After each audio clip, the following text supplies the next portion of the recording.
ya sea Google, Edge, lo que sea, e ingresen a la página de la biblioteca de la universidad, ¿de acuerdo?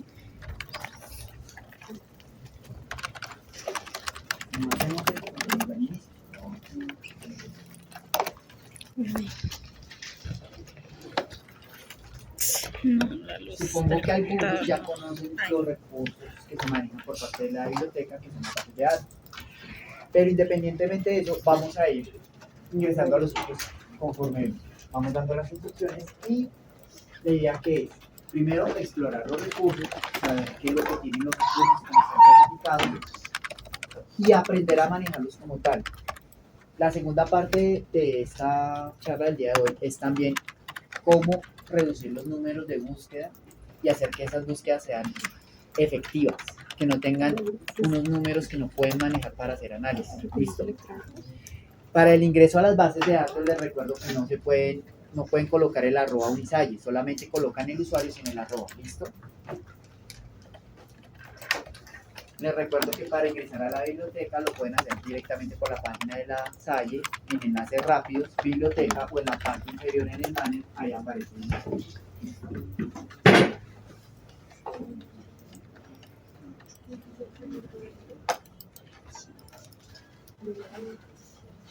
Listo. Algunas personas ya están ingresando al listado de bases de datos. Les está apareciendo algo muy similar a lo que aparece en pantalla, que es un listado alfabético de los recursos que están suscritos y no suscritos por parte de la biblioteca. Bueno, antes de empezar, las bases de datos surgieron como una necesidad de la eliminación de las hemerotecas que eran vigentes en los años 90 y en los años 2000. Las hemerotecas eran esos sitios físicos donde encontrábamos las revistas de manera física y los periódicos y todas esas publicaciones seriadas de manera física. Pero conforme pasó el tiempo, esas publicaciones pasaron a sitios web. Y esos sitios web, pues en este caso, crearon esos espacios para que las revistas académicas pudieran subir sus artículos, publicarlos. ¿Listo? ¿Qué vamos a encontrar en el listado de las bases de datos de la biblioteca? Hay tres tipos de bases de datos en este caso. La base de datos textual, que es donde encontramos todo el texto completo, el PDF, podemos leer ese texto. Está la base de datos hipertextual, que en este caso solamente va a tener datos alfanuméricos, pero no va a tener artículos. Y la base de datos referencial o índice de la ciencia. Esa base de datos es muy importante. ¿Por qué esa base de datos es muy importante? Porque ahí vamos a encontrar los artículos que son top, que en este caso tienen una alta citación, cuentan con una evaluación diferente. Las bases ofrecen, en este caso, estas bases de datos referenciales ofrecen un análisis de resultados totalmente distinto a la base de datos textual. Pero antes de empezar, pues nosotros tendríamos que definir el tema para buscar en una base de datos. Y si defino el tema, ¿qué tengo que hacer? Primero que todo, normalizar. Y si necesito normalizar el tema, ¿cómo lo hago? Por medio de un tesauro. ¿Y qué es un tesauro? ¿Alguno de ustedes ha escuchado del DEX o el MESH? Me imagino, ¿cierto? ¿De qué semestre somos todos acá? Cuarto también. Bueno, entonces vamos a ver el primer tesauro el día de hoy, que es el DEX. ¿Listo? Vamos a abrir otra pestaña y vamos a escribir así.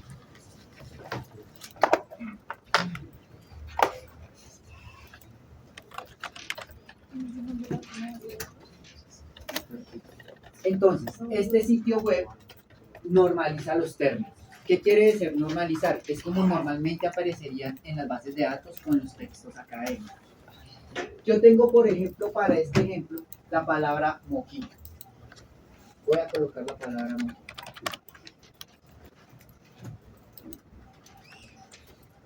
De la palabra moquillo, el mismo tesauro me hace un descriptor en español, que es el moquillo, unos términos alternativos, que está el distemper canino y moquillo canino. Pero el que me interesa a mí es este, el descriptor en inglés. ¿Por qué me interesa ese descriptor en inglés? Resulta y pasa que las bases de datos académicas, la mayoría de las publicaciones están en inglés. Si yo busco la palabra moquillo en una base de datos que el idioma predominante es en inglés, ¿me va a aparecer algo? Puede que sí, puede que no. Pero si yo coloco el término que ya está el descriptor en inglés, en esa base de datos voy a garantizar que me traiga resultados de búsqueda. Listo. Tengo el descriptor en inglés, que en este caso es Distemper. Ahora voy a utilizar otro tesauro de la ciencia de la salud, que es el MESH. Ese yo creo que lo he utilizado más de una vez. Y aquí coloco la palabra en inglés, Distemper.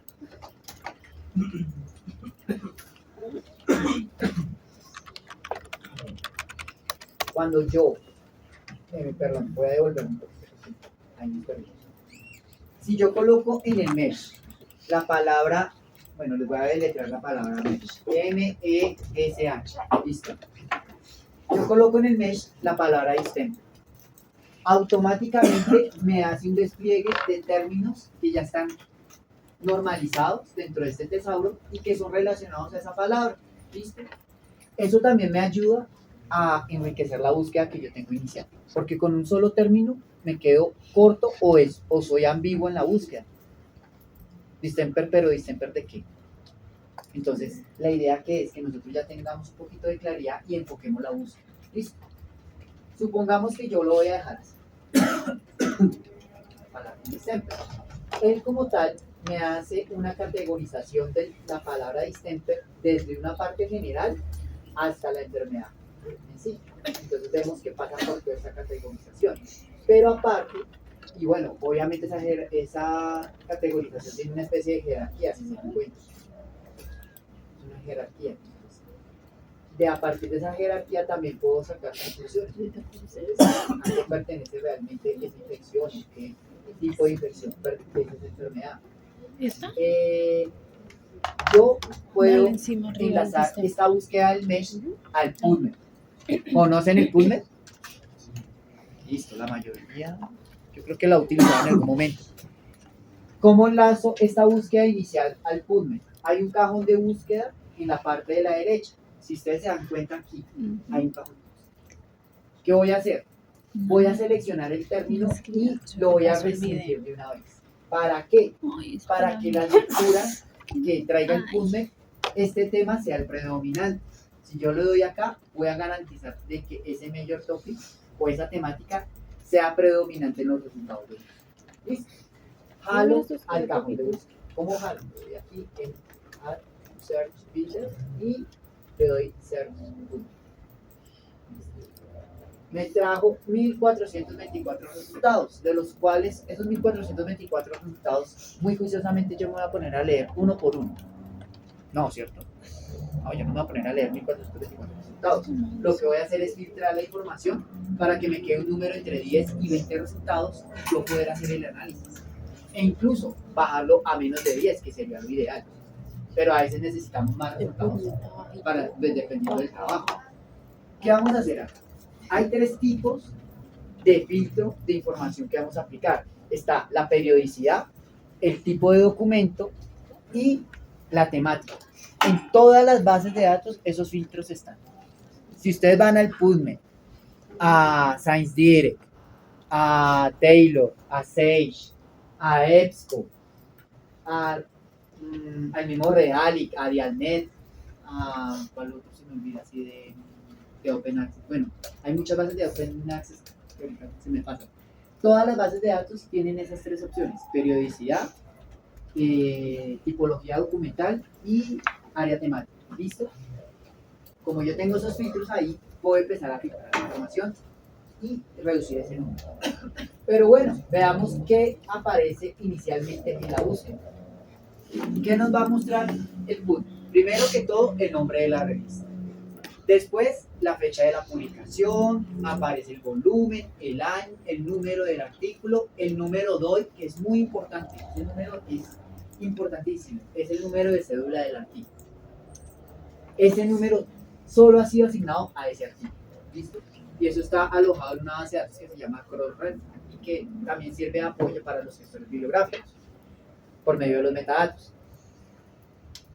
Está el título del artículo. Seguido están los autores y la afiliación de esos autores que vamos a poder expandir acá. En la parte de la derecha están los links para el texto completo. Si ustedes se dan cuenta acá, están los dos links para consultar el artículo de manera completa. Pero como previamente en el MESH nosotros le dimos el Major Topic, vamos a revisar si esa palabra está dentro del Major Topic que aparece en los términos de ese artículo. Entonces bajamos. A ver. Y aquí hay una opción que dice Mesh Terms. Y muy seguramente las palabras que tienen en este caso el asterisco, sí, ahí está. Efectivamente, aquí aparece distemper canino. Ese asterisco quiere decir que dentro de ese artículo, esa temática es predominante dentro del artículo. ¿Listo? Y como previamente lo seleccionamos antes de ponerlo en el campo de búsqueda, pues muy seguramente todos esos artículos en algún momento ese término aparece con el asterisco. Eso es un buen indicador. ¿Listo? Bueno, ya tenemos el artículo. Entonces, el título, los autores, la afiliación, el número DOI, el abstract o el summary o el resumen. Es muy importante. Si ustedes leen bien el abstract, no tienen que prácticamente tener que leer todo el artículo de no ser necesario. Entonces, si ustedes leyeron el abstract y lo interpretaron bien, ya se dan cuenta que no les sirve el artículo o al contrario, que ese es el artículo que están buscando. Es muy importante hacer esa lectura siempre del abstract, sobre todo para ahorrar tiempo. ¿Listo? Y las keywords. De hecho, en la parte inferior hay unas palabras clave, que están las keywords, y muchas de esas keywords también están enlazadas con el tema de uso. ¿Listo? Hasta aquí alguna pregunta. Bueno, entonces ya vimos dos tesauros. ¿Cuáles son? Dex y Mesh. Dex. Perfecto. Y ya vimos en este caso una base de datos textual, que es el punto. Listo. Pero esa no es la única base de datos que tenemos en estos momentos. De hecho, esta base de datos es gratis. Esto no lo está pagando la universidad porque esa base de datos es open access. Pero hay otros recursos que la universidad sí paga una suma considerable de dinero por esos recursos. Y no hablo solamente de la Universidad de La Salle. Todas las universidades a nivel nacional pagan cantidades astronómicas por el acceso a esas bases de datos. Y muchas veces los estudiantes no aprovechan esas bases de datos y no las usan. Entonces la invitación del día de hoy también a que empecemos a utilizar esos recursos. ¿Listo? Bueno. Hay una base de datos que quiero hacer el ejercicio el día de hoy y es esta, EBSCO Veterinario. Abrimos otra pestaña y nos abre el recurso. Supongamos que yo voy a hacer la búsqueda otra vez con este término. Les voy a colocar distemper y pues no le voy a colocar nada más. Vamos a ver qué nos trae con otra sola palabra. Si se dieron cuenta, cuando coloqué la palabra distemper en la barra de búsqueda, me sugirió unas variantes de distemper e incluso me aparecía la opción de distemper canino por defecto. La base de datos, como se alimenta también de las búsquedas que uno hace a diario, ese cajón de búsqueda pues a veces hace esa predicción. Pero bueno, ya tenemos los resultados. Nos dio 317 resultados. Y como les venía diciendo, lo ideal es que nosotros siempre hagamos una reducción de ese número de resultados o tener un número que podamos analizar. ¿Listo? La misma información que les venía diciendo. Está el artículo y aquí nos van a aparecer los autores, las materias o los temas, el resumen y el número 2. Solo que en la parte de la izquierda en EBSCO aparece el texto completo. Yo lo doy aquí, me va a abrir directamente el PDF y ahí abre el PDF. ¿Y qué debería tener el PDF? El nombre de la revista, el título del artículo, los autores, las afiliaciones, el abstract. Está muy seguramente una metodología, después habrá unas conclusiones más adelante, o unos resultados y las referencias. Esos son normalmente los elementos de cualquier artículo. ¿Listo? Muchachos, ¿hasta aquí alguna duda, alguna consulta, alguna pregunta? Este es uno de los recursos por los cuales la universidad paga actualmente. ¿Qué es lo bueno de este recurso? Que está especializado. Solamente van a encontrar material relacionado con veterinaria. ¿Listo? Si ustedes colocan cualquier palabra clave ahí en esa base de datos, va a traer resultados solamente de veterinaria. ¿Listo? Ahora, este no es el único recurso de texto completo que tenemos actualmente. Hay otro recurso que en este caso es Science Direct. Vamos a verlo. Tenemos a Science Direct y hagámoslo también con Taylor, para que conozcan esta base de datos. ¿Listo? En casi todas las bases de datos está el cajón de búsqueda, donde colocamos el término y la ideal es que empecemos a aplicar los filtros para reducir el número de la búsqueda. La mayoría de los casos, si se han dado cuenta en casi todos los ejercicios, pasa de 100 resultados, la mayoría. Incluso hubo un resultado inicial que creo que pasó de los 500 resultados. Vamos a colocar esta misma temática aquí, pero con esta variante de una vez. Distemper canino. En distemper canino me trajo solamente 5.782 resultados. De esos resultados, yo lo ideal es que tengo que bajar el número. ¿Cómo lo bajo? Filtrando la información. Pero más adelante vamos a ver otra forma de reducir esos resultados de búsqueda por medio de una estrategia de búsqueda y armando una ecuación.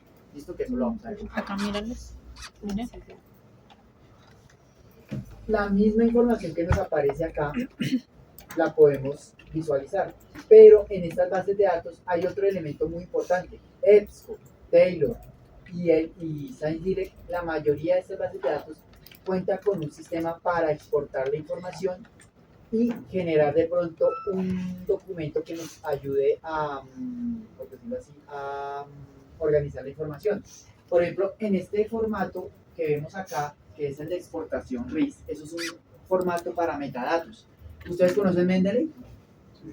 Listo, los que conocen Mendeley se van a dar cuenta que este es el formato que permite que Mendeley genere los metadatos y generar las citas bibliográficas. Eso está en casi todas las bases de datos. Permiten exportar esos recursos en formato RIS.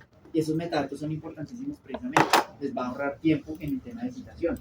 Aparte que, pues, si ustedes, digamos, ya lograron un resultado no de 700 ni de 5000, sino de 20 resultados. Entonces toman los registros y los pasan todos por RIS y ya no se ponen uno por uno a pasar a Mendeley, sino que simplemente los exportan de manera masiva a Mendeley.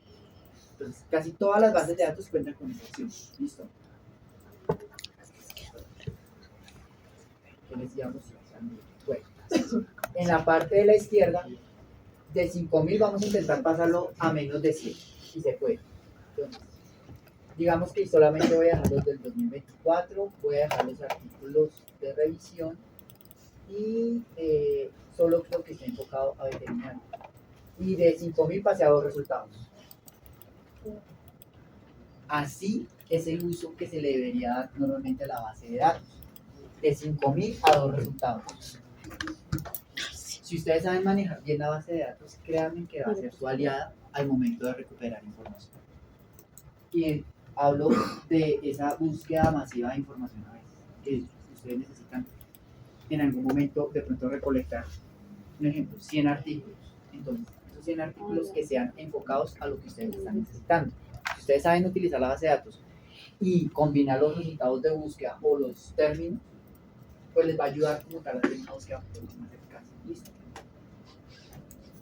Taylor funciona casi de la misma manera, solo que Taylor la interfaz es un poquito más amable, porque ustedes se van a dar cuenta de manera inicial que en Taylor hay hay un icono que nos dice que el texto está en acceso full o que está desbloqueado totalmente el acceso. Y de hecho los iconos de Taylor son un poquito más amables también porque uno ve el PDF más fácil. Los botoncitos son como más llamativos y no es como tan plano. Pero de hecho aquí esta revista de una vez nos mandó un tema de una revista en veterinario. ¿Listo? Estas son las bases de datos texto completo. Hay 2 bases de datos que para este tema son fundamentales y son las bases de datos referenciales o índices de la ciencia. Para este ejemplo tenemos solo 2 títulos. Está Scopus y Web of Science. ¿Listo? Vamos a abrir esos 2 recursos. Empezamos con Scopus. Y Scopus lo encontramos por S en el listado inicial.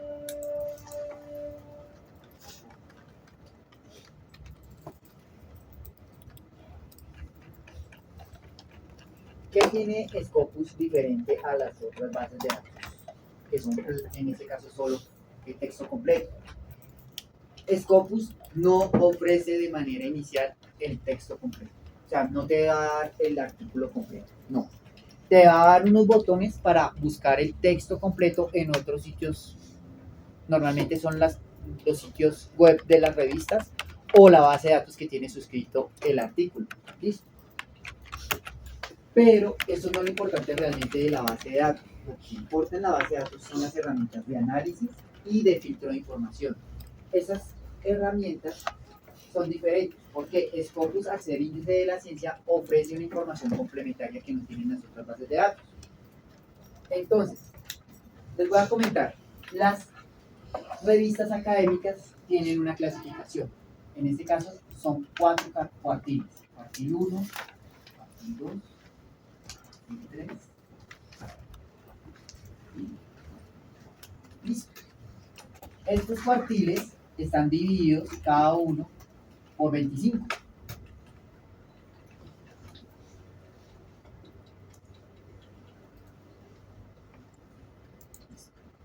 Esto podría ser porcentaje o puntaje, pero en Scopus eso está representado en percentil. Ya les voy a explicar de qué se trata eso. Resulta que estos cuartiles es la clasificación, por decirlo así, en la categoría de investigación que tiene cada revista. Entre más se va bajito el cuartil, por ejemplo, cuartil 1, más categoría tiene la revista. Y esto está delimitado principalmente por las citaciones y la producción de esa revista. En esa relación, si hay mayor citación y mayor producción de la revista, muy seguramente su cuartil va a aumentar. Esa clasificación se hace de manera anual. Y Scopus ofrece la información de cada revista, qué percentil tiene la revista para categorizar. Entonces vamos a ver. Supongamos que veo este artículo.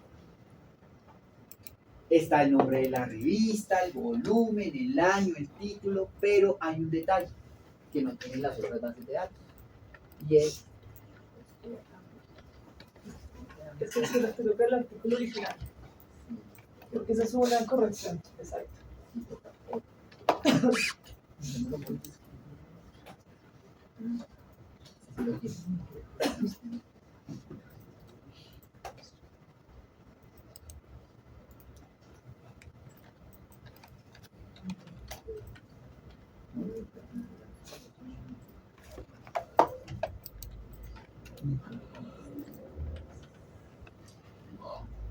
Ya, listo. Supongamos que en este caso ya nos dio el dato, bueno, creo que solamente tiene una cita. Este artículo no tiene tantas citas. Ah, olvidé hacer una cosa, profesor. Ya sé por qué no me da el resultado. De hecho, puedo hacerlo más fácil. Resulta que la herramienta cuenta con un filtro de artículos más citados. Si ustedes van a Survey y le dan artículos más citados, les va a traer, por ejemplo, este artículo que tiene 3.132 citas, que eso es altísimo. Veamos a ver qué tiene el artículo. A este punto yo quería llegar. Tiene 3.132 citas y en percentil tiene 87. Pregunta, ¿a qué cuartil pertenece esa revista? Si tiene 87 de percentil.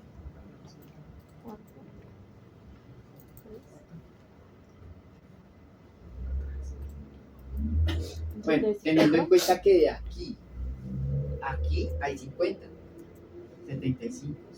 Está en el primero. Tiene 87.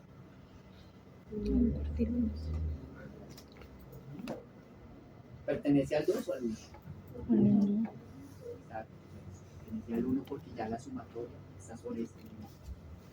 Entonces, así uno puede encontrar el cuartil de la revista, viendo el percentil. Eso es importante porque en algún momento les van a decir, tráigame un artículo de una revista que sea cool.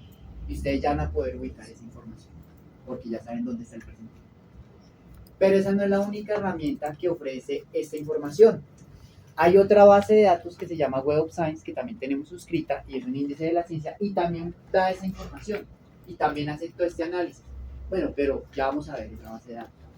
Ahora, si ustedes se dan cuenta, aquí no está el texto completo, no está, pero hay un botón que dice opciones para texto completo. Si le damos aquí en ver publicación, muy seguramente nos va a redireccionar o a la base de datos o a la revista. En algunos casos no está suscrito el artículo, nos toca pagar. En muchos casos va a tocar pagar los artículos, algunos otros no, algunos están de acceso abierto y se va a poder descargar el PDF. ¿Listo? Esto para que vieran de que en este caso hay una gran diferencia con la base de datos textual. La base de datos textual de una vez te va a enviar el PDF y te va a dejar consultar el PDF.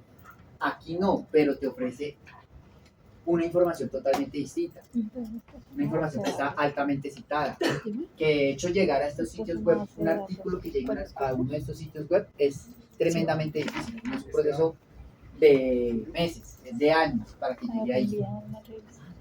Entonces vamos a ver el otro recurso, que es la website.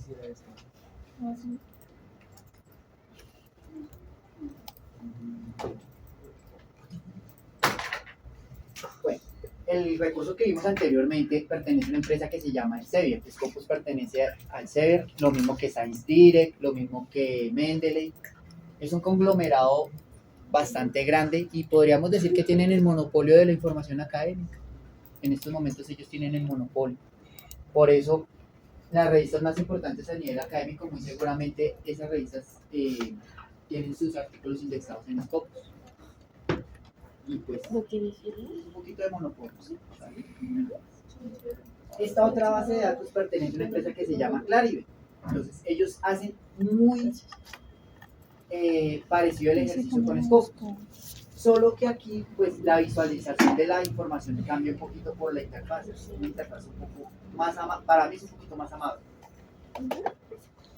Voy a cancelar estas opciones y vamos a ver qué nos aparece solamente con esta palabra. Nos aparecen 2.748 resultados. Y yo puedo filtrar la información de la misma manera, por periodicidad, por tipo de documento y por temática. Pero aparte, nos muestra en Sorbay también cuáles son los artículos más citados. Y a la parte de arriba hay una herramienta que me parece importantísima, que es el análisis de resultados. En el análisis de resultados hay unas categorías, por ejemplo, esas son las categorías de Web of Science. ¿Cómo estuvo la producción de esa temática y en qué áreas aplicaría realmente? Aquí vemos esa segmentación, pero también podemos ver los tipos de documentos, cuál fue el dominante, en este caso fue el artículo, seguido por el artículo de revisión, el artículo de procedimientos, capítulo del libro, reunión de abstract. Bueno, hay varios tipos de, hay varios tipos de tipología documental que aplicarían para esa temática, pero hay una que de pronto les podría llamar la atención, y es esta.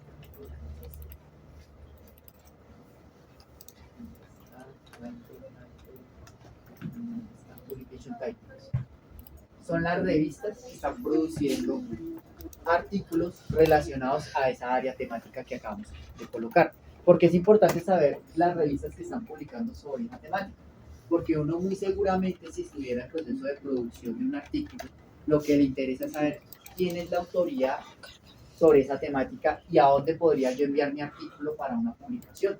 Entonces, este listado es muy importante. Hay una categoría que normalmente no se ve en las bases, bueno, no se visualiza, pero tiene mucha importancia en el tema de responsabilidad ambiental. No sé si les ha tocado ver esa materia. Y es que esta herramienta de Web of Science tiene una opción de visualización y son los objetivos de desarrollo sostenible. ¿Cómo los busco? Es la última opción que aparece acá. Y nos da un listado, incluso pueden traducir la página, de cuáles son los objetivos de desarrollo sostenible que se ven relacionados con esa temática. Y aquí los van a ver. ¿Listo?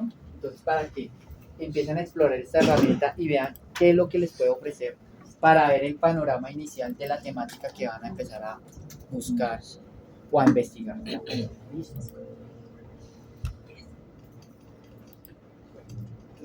Ya vimos las dos bases de datos. Hasta aquí, ¿cuántas bases de datos textuales hemos visto? Textuales. ¿Cuáles vimos? Textuales. Textuales de Science Direct. Textuales. EBSCO.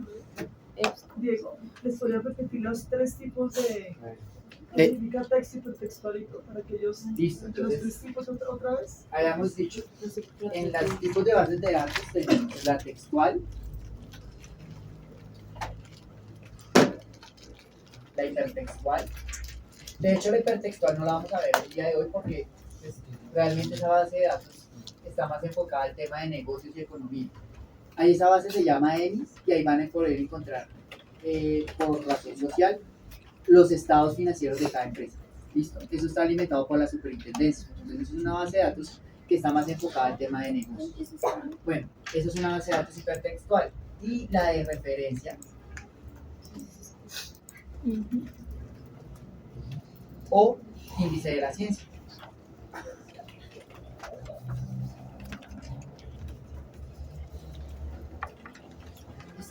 Entonces tenemos esos tres tipos de base de datos. Pregunta, en base de datos textual, ¿cuántas hemos visto más o menos el día de hoy? ¿Cuáles son esas cifras? ¿Cuál? El DEX. Esa es una buena aclaración. Entonces, en las bases de datos que vimos el día de hoy, vimos tesauros. De los tesauros que vimos el día de hoy, ¿cuáles vimos? El mesh. ¿Sí? ¿Cuál más? ¿Cuál más vimos hoy? El mesh. El DEX. Gracias. Pregunta, ¿y ustedes creen que esos son los únicos tesauros que hay? Les voy a mostrar otro tesauro que me parece importantísimo que aprendan a manejar, que en algún momento de pronto lo van a utilizar. Esta base de datos de hecho se compró hace poco. Lleva este mes funcionando y es el tesauro de Cavi. Cavi es una plataforma para las ciencias agropecuarias. Es una base de datos textual, pero cuenta con un tesauro que me encanta.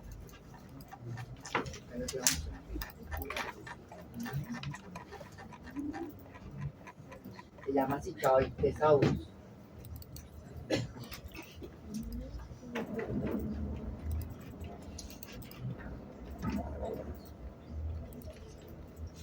Acá. Y por ejemplo, voy a colocar la palabra felino. Aquí me aparece la palabra felino. Entonces, me aparecen todas estas derivaciones de la palabra felino y yo lo puedo añadir al cajón de búsqueda. Entonces, le doy a añadir y le doy buscar.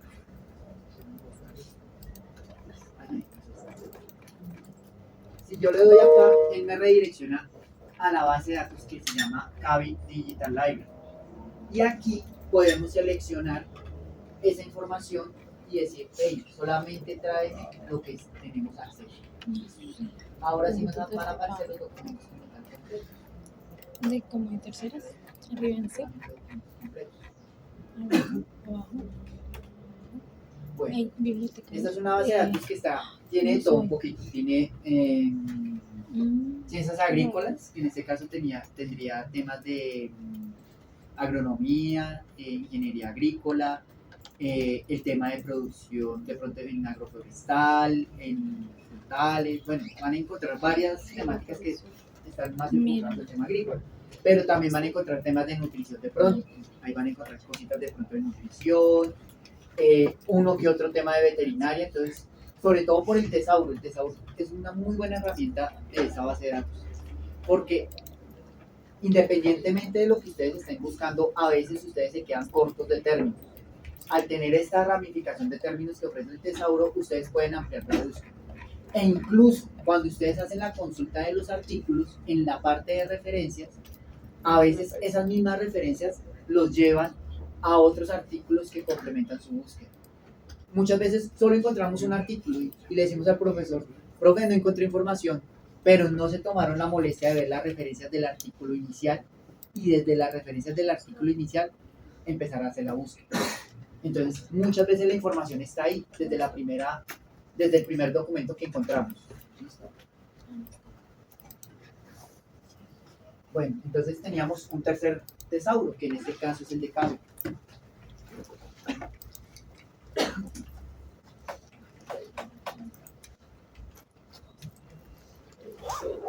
Bueno, ¿cómo les va con las preguntas hasta acá? ¿Tienen preguntas, dudas? Pero ustedes saben entonces qué significa textual, que es una base de datos textual, versus una de referencia. Porque creo que hay personas no te han podido responder sí, qué significa textual entonces. Por aquí alguien me va a contestar, no. La textual, ¿a qué hace referencia? A que ustedes van a poder ver el documento de manera completa y hacer un filtrado de información de manera básica. Ustedes simplemente colocan el texto o el término en la base de datos textual y les va a rescatar el texto completo. Esa base de datos, por lo general, pues los PDFs están ahí a la mano, pero no ofrece herramientas de análisis, que es lo que tiene en este caso la base referencial.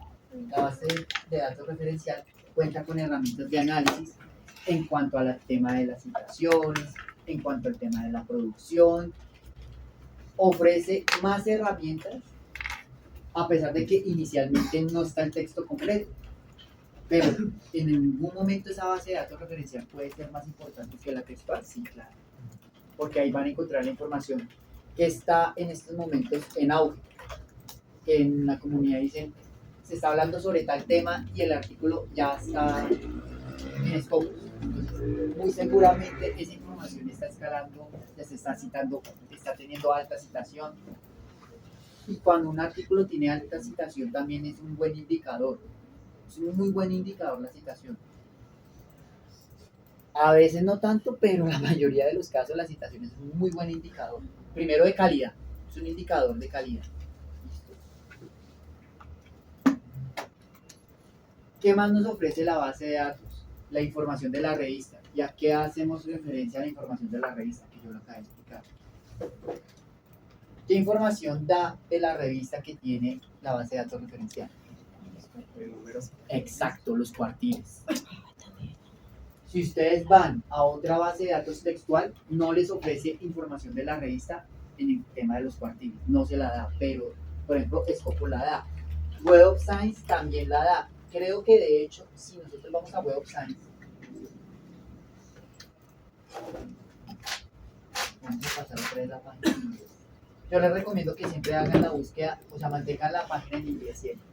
Porque a veces cuando uno le cambia el idioma a la página, empieza a generar fallas. Sobre todo en la visualización. La visualización de información a veces genera errores. Entonces dejen la página en inglés. Listo. Entonces vamos a ver algo que no tiene la base de datos textual. La base de datos referencial, por ejemplo, nos muestra información relacionada a la revista. Y en este caso, no la muestra.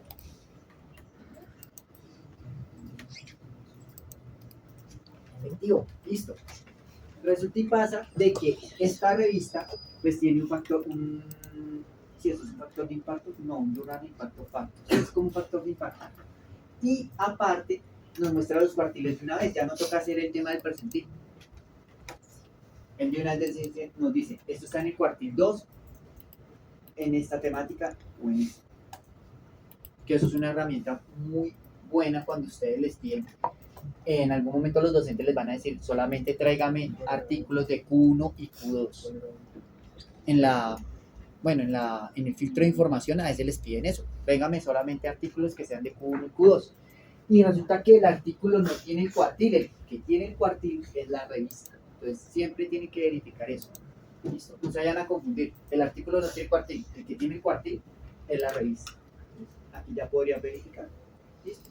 Ya se dan cuenta que es un artículo Q2, bueno, pertenece a una revista de Q2, tiene un número determinado de citaciones, y aquí también aparece información, de hecho, mira, aparece con 650 citas, y pues ofrecen información inicial, pero no está el texto completo, pero no quiere decir que no lo tenga, o sea, que no nos lleve al texto completo. Si le damos en este botón, nos va a redireccionar o a la base de datos o al sitio que tiene alojado el PDF, que normalmente son bases de datos. De hecho, nos abrió la base de datos de ScienceDirect. Abrió la base de datos de la competencia. Pero ahí la abrió. ¿Listo? ScienceDirect, ¿qué tipo de base de datos es? De texto. Exacto. Es una base de datos textual. Y ahí vamos a ver los PDFs de manera completa. Este no. De hecho, este pide comprar. ¿Se acuerdan cuando les dije lo del DOL? Es importante a veces encontrar rápido ese DOL. Porque hay herramientas que a veces nos ofrecen la opción de conseguir el artículo por medio del DOI. Eso lo van a ver más adelante, de pronto cuando empiecen a buscar información de que hay muchos sitios relacionados con ese tema. O incluso hay personas que con solo ese dato pues consiguen el texto completo. ¿Listo? Hay una hay una red social de investigación que casi la gente no menciona y es ResearchGate. ResearchGate es una red social de investigación y a veces ellos a veces, dependiendo de la intención de que tú le escribas al autor, te pueden pasar el texto completo sin necesidad de comprarlo. Se demora, pero a veces te lo envían. Y es eso. Bueno, ¿en qué íbamos? Estábamos en Web of Science.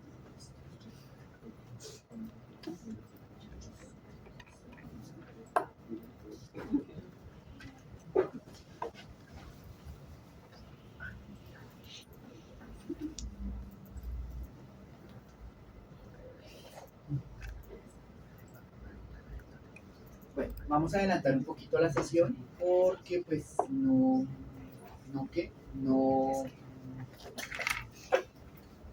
la idea es que ustedes ya empiecen a explorar los recursos en estos momentos, los recursos que ya se tienen. ¿Listo? Nosotros normalmente con las bases de datos, ¿qué pretendemos? Reducir el número de resultados en una búsqueda. Entonces, la idea principal es que ustedes tengan estas habilidades al momento de hacer una búsqueda. Primero, haber hecho un planteamiento efectivo. ¿Cuál es la idea principal? Segundo, hacer un análisis de los resultados o de los recursos de información. Con el análisis de resultados, nosotros lo que hacemos es ir quitando lo que no necesitamos. Con el análisis de los recursos de información, que esos recursos sean idóneos a la temática que estamos manejando. Y la identificación de la fuente. Ya vamos a ver cuáles son las fuentes de información. Y este sería el esquema. Primero, saber qué se busca exactamente. Segundo, dónde vamos a buscar. Tercero, diseñar una estrategia de búsqueda, que en este caso sería una ecuación. Y cuarto, evaluar la información.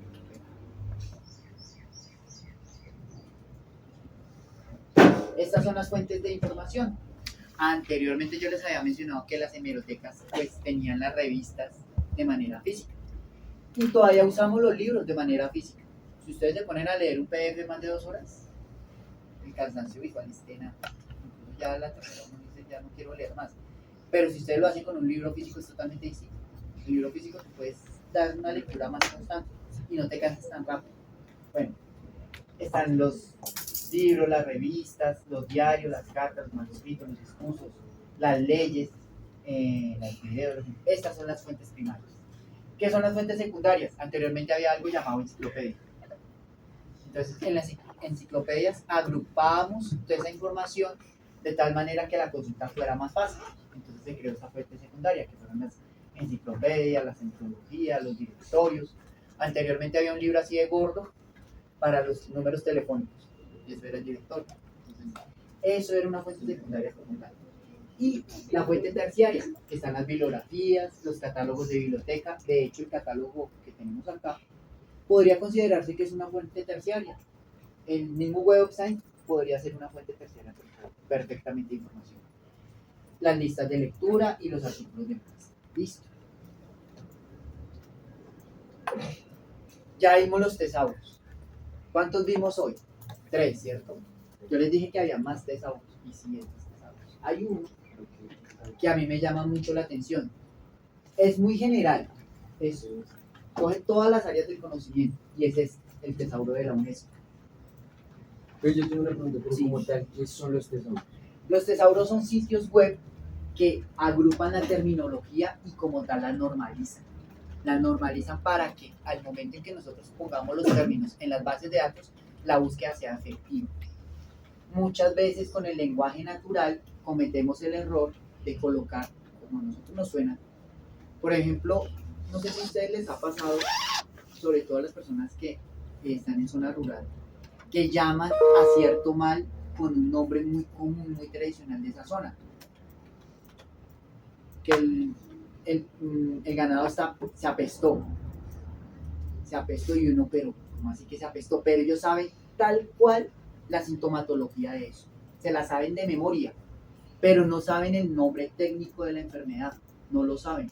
Pero hay un nombre para esa enfermedad dentro de ese lenguaje natural. Si nosotros intentáramos buscar con esa palabra un artículo, no lo vamos a encontrar, porque no está normalizado el término. Tenemos que ir a la normalización del término para colocarlo en la base de datos y rescatar la información. ¿Listo? Eso es lo que hace el tesauro realmente, normalizar el término. Y son sitios web, Por ejemplo, este de la UNESCO, ustedes lo colocan ahí, tesauro de la UNESCO, abren una pestaña si quieren, vayan haciendo el ejercicio y vayan mirando para que vean que ese tesauro coge todas las disciplinas. Ustedes, por ejemplo, colocan la palabra economía y de la palabra economía se deriva una cantidad de información impresionante.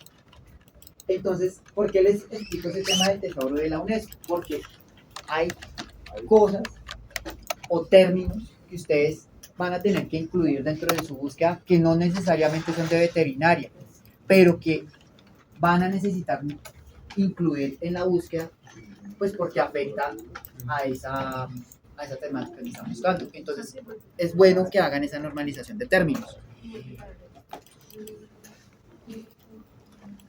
A algunos les abrió un menú de colocar, sí, de autenticarse. Pero si los dejo abrir. Si algo vuelvan a intentar. Yo lo que hice fue salir y volver a meter. En modo No, incógnito. volver a meter la primera. A veces son las cookies del navegador. ¿Listo? Sí, eso lo puse. Ah, ¿sí lo abrió por incógnito? No. No, toca cerrar y volver a... Ciérralo y volver a abrir. Bueno, esos tesauros de la UNESCO, ese tesauro de la UNESCO cuenta con unos elementos y en realidad casi todos los tesauros funcionan de la misma manera. Resulta que los tesauros tienen términos simples, términos compuestos y no descriptores. Los descriptores en este caso que son términos permitidos y que se pueden utilizar en una palabra o en un conjunto de palabras. Bueno, entonces está el término simple, la palabra cuaderno. Término, de hecho es como un poquito ambiguo, ¿no? ¿Cuaderno de qué? Cuaderno cuadriculado, rayado, anillado.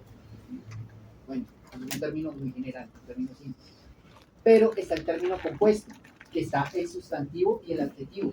Por ejemplo aquí, coches elegantes. También puede estar el sustantivo o el sintagma preposicional, que en este caso es coches de la época. O el sustantivo y el sintagma aposicional, que son coches de Fórmula 1. ¿Sí vieron esos tres ejemplos cómo cambió?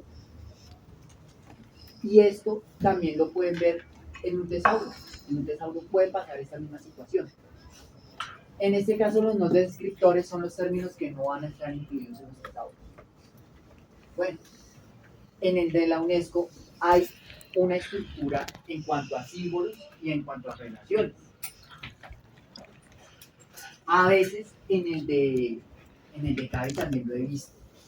Y son estas relaciones de equivalencia, relaciones jerárquicas y relaciones de asociación.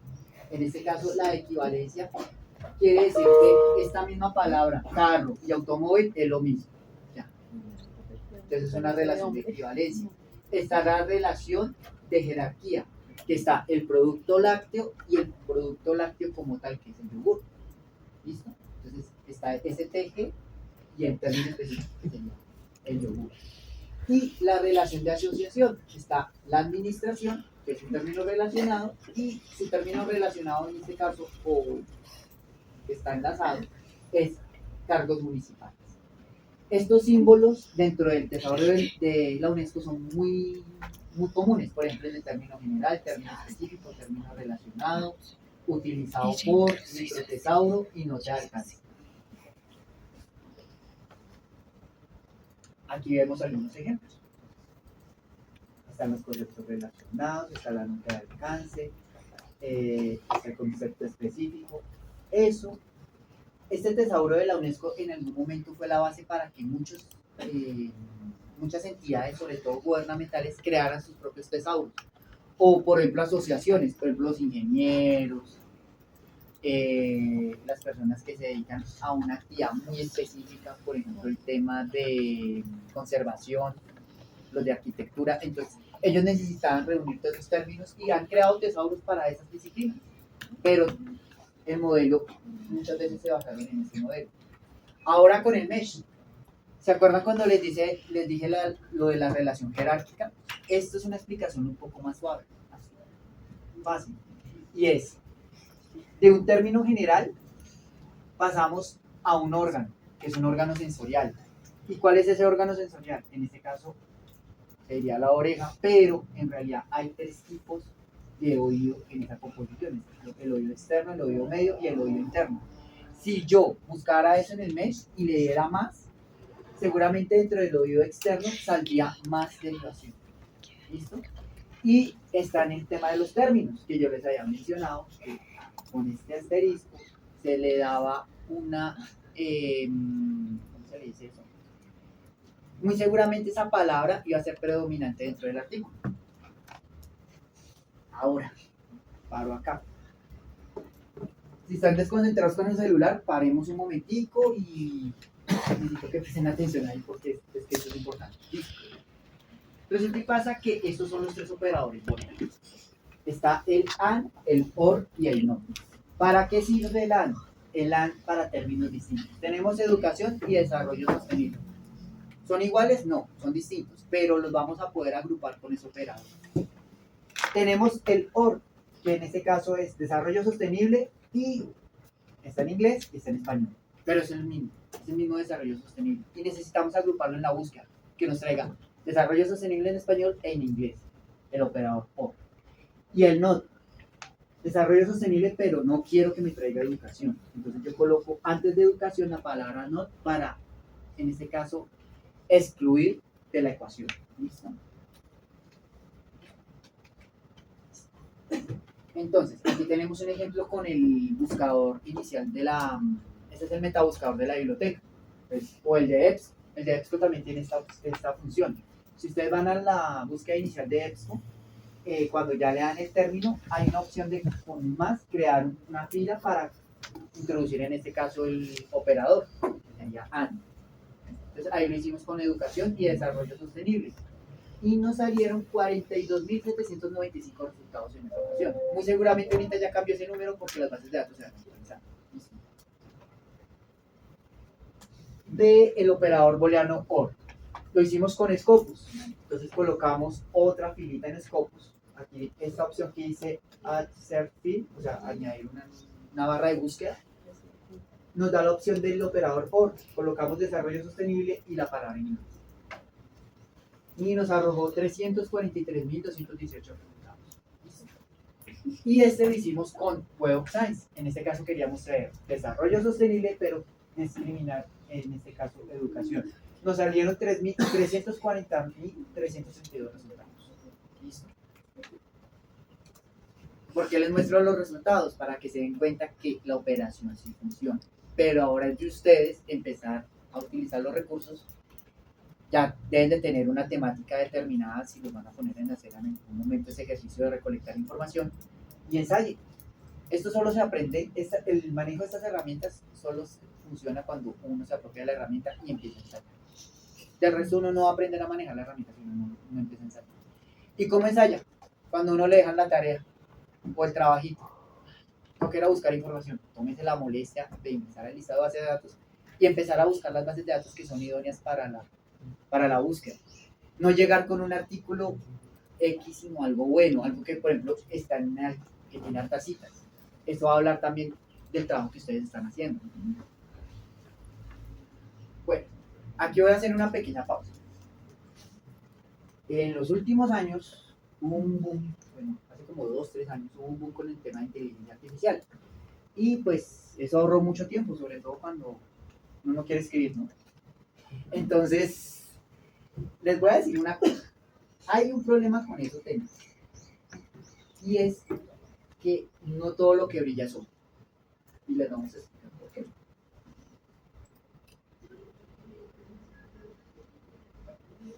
Este rollo empezó por la siguiente. Normalmente, con el tema de inteligencia artificial, empezó con un tema de campo de teorías, luego pasaron a los sistemas computacionales, después le metieron el tema de intelecto humano alimentado con datos, y ¿qué hicieron? Hicieron cosas que tenían entrenamiento, y dentro de ese entrenamiento habían actividades que eran de clasificar y predecir. ¿Listo? Hasta ahí va todo bien. Y esos modelos tenían dos cosas, que supervisar. Cuando le colocábamos etiquetas, esas etiquetas eran datos que iban a estar sujetos por una persona y las iba a etiquetar. Les iba a colocar una temática. En el caso de la supervisión. Pero como hubo un momento en que dijeron, no, que lo haga ella misma. Entonces los datos se dejaron de etiquetar y esos son los modelos no supervisados. Y adivinen qué modelos son no supervisados últimamente. Pues los ChatGPTs. Los ChatGPTs como tal en muchos, les digo GPTs a casi todos los modelos, Copilot, GPT, ahorita hay uno de Cloud, bueno, hay varios. Casi todos esos modelos son no supervisados. Y pues pasaron por todo este proceso, pasaron por un proceso de redes neuronales, de machine learning, y dentro de las actividades está analizar, simular y resolver. Eso era como tal los procesos que se llevaban con esas inteligencias artificiales. Esto no es nuevo, incluso en los años 60 ya se hablaba de eso, pero no hayan llegado aquí. Hasta hace unos años llegaron acá y es la función de atención. Esto no lo habían logrado. Cuando llegaron acá fue como, ahora se puso seria la situación. ¿Por qué? Cuando llegaron a ese punto de atención, entonces se crearon estos modelos fundacionales. Que de hecho, aquí está la sigla GPT. Entonces, es generar, preentrenar y transformar. Y si se dan cuenta, tiene un input y un output. Adivinen que a esto le entra basura de internet y le sale basura de internet. Hay una cosa que se llama las alucinaciones en los chats GPT. ¿Y qué pasa con esas alucinaciones? Ustedes les pueden dar la indicación y el chat les va a generar un resultado con datos equivocados. Si lo ponen a escribir para hacer tareas es terriblemente peligroso, porque les puede dar datos con fechas, con nombres de artículos que son falsos. Ya lo hemos probado con varios modelos que sí puede generar ese error. ¿Por qué? Porque lo que ustedes están haciendo es dándole una instrucción que a veces no cumple con ciertos parámetros y aparte ese ChatGPT no ha sido suficientemente alimentado con la información idónea para generar ese resultado. Entonces, en muchos casos vimos alucinaciones, en todos los modelos, no solamente en ChatGPT, sino en Cloud, en este de Copilot, hay varios. Y de hecho, pues hay inteligencia artificial casi para todo. Entonces, para crear texto, imágenes, videos, presentaciones, en fin. Pero para el tema de texto, yo les recomiendo mucha discreción con lo que vayan a hacer. Porque las alucinaciones sí existen y en ese caso son terribles si ustedes presentan un trabajo con datos erróneos. Y datos erróneos con fallas graves. Entonces, lo pone alguien que sea experto en el tema y lee el texto y dice, este tipo que me está escribiendo acá. Y se va a dar cuenta que seguramente ustedes no lo hicieron. Bueno. Entonces, estos modelos de lenguaje llegaron a IAs generativas. En realidad, estos son IAs generativas, ya. No son, bueno, le dicen inteligencia artificial, pero son IAs generativas, ya. Generan texto o generan algo como tal, por medio de un prompt. ¿Qué tiene que tener un prompt? Primero, ser específico. Segundo, tiene que entregar un contexto. Y la instrucción debe ser clara. Para eso tiene que tener 4 componentes, que es, obviamente, el contexto, ponerlo como, oye, eres un experto en, no sé, en fisiopatología, digamos, o en medicina interna. Eres un experto en medicina interna. Compara y contrasta. Esta instrucción son verbos. Entonces le vas a pedir, en vez de comparar y contrastar, le vas a pedir analizar y evaluar. Listo. El input. Los siguientes artículos sobre tal cosa. En fin, le vas a pedir que haga una acción. Los siguientes les vas a decir que debes entregar algo. Un escrito, una estadística, lo que sea, pero tiene que entregar algo. Pero lo que les digo, los prompts, las inteligencias generativas tienen un porqué. No todas las propuestas son malas, no todo en el panorama está acabado y es malo para el tema académico. Resulta que hay unas propuestas muy interesantes actualmente para la recuperación de información académica por medio de inteligencia artificial, y estas son algunas de las propuestas. Obviamente esto ya no se llama Bing, sino Copilot. Se llamó Copilot hace un par de meses. ¿Qué pasa con esto? Esto cambia constantemente. Si yo les digo que mañana esto ya no se llama Research Rabbit, sino otro nombre, puede pasar en 2 semanas, porque esto es muy dinámico. Pero estas propuestas están enfocadas a rescatar material académico, o sea, a traer artículos y a traer bases de datos. Por eso de pronto les voy a recomendar el día de hoy. La primera que les voy a recomendar de este listado es Elicit y Perplexity. Recomendadas 100%. Si tienen la oportunidad de ingresar a esas 2 herramientas, Elicit y Perplexity. ¿Por qué? ¿Por qué la recomiendo? Porque van directamente a la base de datos. No están alucinando. Existe la base de datos, te la trae. E incluso te trae el artículo también. Entonces, para la recuperación de información, esto podría ayudar. ¿Cómo dijiste que se llamaba la otra? Perplexity. Perplexity. Perplexity. Si la pueden utilizar, ahí sí como les digo, esto es tarea de ustedes, pero son herramientas que les van a ayudar y va a traer información confiable. Obviamente esto está limitado por el tema de los tokens. Hay un estudiante esta tarde también, un muchacho, un filo, me dio un pack para el tema de los tokens, que a veces son los correos temporales, para tener más tokens. Si de pronto la inteligencia artificial tiene unos tokens o unos créditos limitados por el día, pues poder hacer más uso de la herramienta. Bueno, la siguiente que les voy a mostrar es esta. Research Rabbit. Research Rabbit es una propuesta que es open source, en la cual nosotros colocamos un DOI. ¿Se acuerdan cuál era el DOI? Les dije que era importante, ¿no? Yo coloco el DOI en esa base, en esa inteligencia artificial. Y él, por medio de ese DOI, crea una gráfica. Esa gráfica trae trabajos similares, trabajos anteriores y trabajos posteriores. Ese análisis lo hace en un mapa de nodos. Entonces es una herramienta muy buena para cuando ya tienes un panorama un poco más específico en cuanto a lo que quieres investigar o quieres descubrir más información. Me parece muy buena iniciativa y pues tiene inteligencia artificial.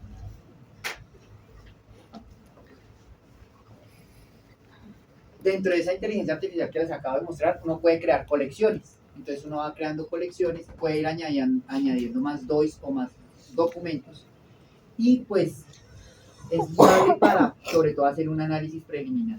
Yo lo vería así, como cómo está el panorama actualmente en esta temática. Y eso podría ayudar.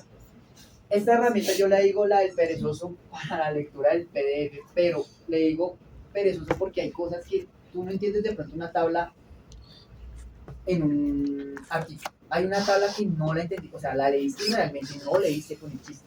Hay un botón dentro de esta herramienta que se llama CSpace, creo que sí se dice así, CSpace.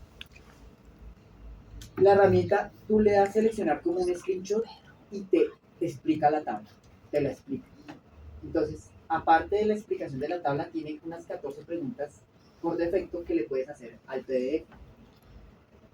Y son preguntas que sí tienen que ver realmente con lo que uno necesita saber de un PDF, en este caso de un artículo. ¿Listo?